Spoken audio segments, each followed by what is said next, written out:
कभी सोचा है कि प्रोविंशियल आर्म्ड कॉन्स्टेबलरी यानी पीएसी जैसी एक सशस्त्र पुलिस फोर्स असल में काम कैसे करती है? उनके हर एक्शन, हर तैनाती के पीछे ना एक बहुत ही डिटेल्ड रूल बुक होती है जो उनके हर कदम को गाइड करती है। तो आज हम इसी रूल बुक के कुछ सबसे जरूरी और दिलचस्प पन्नों को पलट कर देखेंगे। चलिए शुरू करते हैं। इस पूरी नियमावली में एक शब्द है जो बार बार सामने आएगा, राजपत्रित अधिकारी या गैजेटेड ऑफिसर। अब ये कौन होते हैं? सिंपल शब्दों में कहें तो ये वो सीनियर ऑफिसर्स हैं जिनकी नियुक्ति की घोषणा सरकार खुद करती है। असली कमान, असली अथॉरिटी इन्हीं के हाथ में होती है। इस पूरी व्यवस्था को आसानी से समझने के लिए हम इसे 5 हिस्सों में बांट कर देखेंगे। सबसे पहले कमांड का प्रिंसिपल क्या है, फिर आम लोगों के बीच उनकी ड्यूटी कैसी होती है, इसके बाद सीरियस ऑपरेशंस में वो कैसे काम करते हैं, फोर्स के अपने अंदरूनी नियम क्या हैं, और आखिर में जवानों का मैनेजमेंट कैसे होता है। तो शुरुआत करते हैं उस सबसे बुनियादी और जरूरी सिद्धांत से जो पैक की हर कार्रवाई की नींव है, चेन ऑफ कमांड। यह सबसे क्रूशियल पॉइंट यह है कि पैक कभी भी अपने आप कोई एक्शन नहीं लेती। उसे हमेशा सिविल एडमिनिस्ट्रेशन यानी सरकार के अधिकारियों से ही ऑर्डर्स मिलते हैं। ये नियम इसलिए है ताकि फोर्स हमेशा सरकार और जनता के प्रति जवाबदेह बनी रहे। किसी भी डिप्लॉयमेंट के लिए एक फिक्स्ड प्रोसेस है जिसे फॉलो करना ही होता है। सबसे पहले एक सीनियर ऑफिसर पूरा प्लान बनाएगा, फिर वो प्लान पीएसी टुकड़ी के इंचार्ज को दिया जाएगा जो आखिर में अपने जवानों को ब्रीफ करेगा कि उन्हें क्या और कैसे करना है। ये एक बहुत ही सख्त सिस्टम है जिसमें कोई भी स्टेप स्किप नहीं किया जा सकता। अच्छा, अब आगे बढ़ते हैं और देखते हैं कि कमांड का यही सिद्धांत पब्लिक फेसिंग ड्यूटीज में कैसे लागू होता है। पैक हमें कई जगहों पर दिखती है। वीआईपी सिक्योरिटी हो, त्योहारों में लगे मेले हों या इलेक्शन के दौरान की सुरक्षा, इन सभी सिचुएशंस में कमांड का वही सख्त नियम लागू होता है जिसकी हमने बात की। हर जगह उन्हें सिविल एडमिनिस्ट्रेशन के निर्देशों पर ही चलना होता है।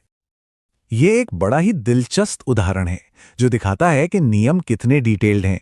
मान लीजिए किसी मेले में ड्यूटी है। अगर कोई सीनियर गैजेटेड ऑफिसर वहां मौजूद है तो वो सीधे पीएससी को पेट्रोलिंग का प्लान देगा, लेकिन अगर वो नहीं है तो एक सीनियर सिविल पुलिस ऑफिसर ये प्लान बनाएगा। मतलब कमांड हमेशा एक सीनियर अधिकारी के हाथ में ही रहेगी, सिचुएशन कोई भी हो। लेकिन हाँ, नियमों में थोड़ी फ्लेक्सिबिलिटी भी है। जैसे कि ग्रामीण इलाकों में एक इंस्पेक्टर भी पीएससी को कमांड कर सकता है, पर अगर काम मुश्किल है जैसे किसी दंगे को कंट्रोल करना, तो वहां के लोकल एसएचओ को पर्सनली मौके पर रहकर पूरी यूनिट को लीड करना होगा। अब बात करते हैं उन सबसे इंटेंस और खतरनाक ड्यूटीज की जो पीएसी करती है। यहां पर नियम और भी ज्यादा क्रिटिकल हो जाते हैं। देखिए, इन हाई रिस्क ऑपरेशंस के लिए सिर्फ जुबानी ऑर्डर काफी नहीं होते, एक लिखित यानी रिटन प्रोग्राम दिया जाता है। ऐसा इसलिए ताकि कोई कंफ्यूजन की गुंजाइश ही न रहे। यहां एक छोटी सी गलती भी बहुत भारी पड़ सकती है। मैनुअल की ये लाइन जमीनी हकीकत की गंभीरता को दिखाती है। यह नियम इसलिए है ताकि फ्रेंडली फायर जैसी दुखद घटनाएं ना हों।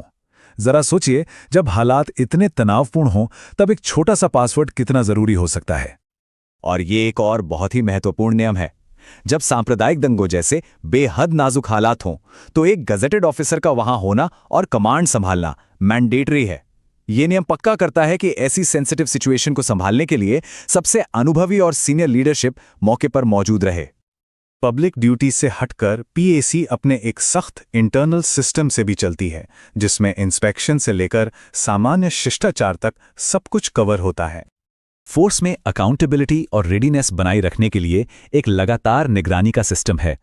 सर्कल ऑफिसर को तैनाती के फौरन बाद और फिर हर हफ्ते पोस्ट का इंस्पेक्शन करना होता है। और मजेदार बात यह है कि अगर इंस्पेक्शन नहीं होता तो पोस्ट कमांडर को इसकी भी रिपोर्ट ऊपर करनी होती है।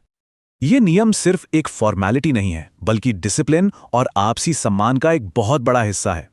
ये पक्का करता है कि दोनों फोर्सेस के बीच एक प्रोफेशनल हायरार्की बनी रहे और कोई भी इसे हल्के में न ले। ये नियम दिखाता है कि सिस्टम में जवानों के वेलफेयर का भी ध्यान रखा गया है। अगर तैनाती की जगह पर गंदगी है, पानी की कमी है या ऐसी कोई और खराब कंडीशन है तो पोस्ट कमांडर इसकी ऑफिशियल रिपोर्ट कर सकते हैं ताकि हालात सुधारे जा सकें। और आखिर में एक नज़र डालते हैं उन नंबर्स और स्ट्रक्चर पर जो इस फोर्स को डिफाइन करते हैं। ये टेबल एक पैक कंपनी और एक प्लाटून के ऑफिशियल स्ट्रक्चर को बिल्कुल साफ साफ दिखाती है। एक कंपनी में एक कंपनी कमांडर, 3 प्लाटून कमांडर और टोटल 67 कांस्टेबल्स होते हैं। वही प्लाटून एक छोटी यूनिट है। और ये नंबर 86 एक खास बात बताता है। जब पीएससी को अपने होम स्टेट यानी यूपी से बाहर ड्यूटी पर भेजा जाता है तो एक कंपनी में 67 की जगह 86 कांस्टेबल होते हैं। इसका सीधा सा मतलब है कि बाहर की तैनाती के लिए ज्यादा मैन पावर की जरूरत पड़ती है। ये नियम पक्का करता है कि लीडरशिप में कभी कोई गैप ना आए। अगर कोई कमांडर किसी भी वजह से मौजूद नहीं है तो अगला सीनियर ऑफिसर फौरन चार्ज ले लेता है ताकि यूनिट हर पल हर समय पूरी तरह ऑपरेशनल रहे। तो इस पूरे कठोर स्ट्रक्चर को देखने के बाद मन में एक सवाल आता है, क्या नियमों का इतना सख्त ढांचा किसी फोर्स को ज्यादा मजबूत और डिसिप्लिन्ड बनाता है, या फिर यह कहीं ना कहीं उनकी फ्लेक्सिबिलिटी को, उनकी क्षमता को लिमिट भी करता है? ये एक ऐसा सवाल है जिस पर सोचना काफी दिलचस्प है।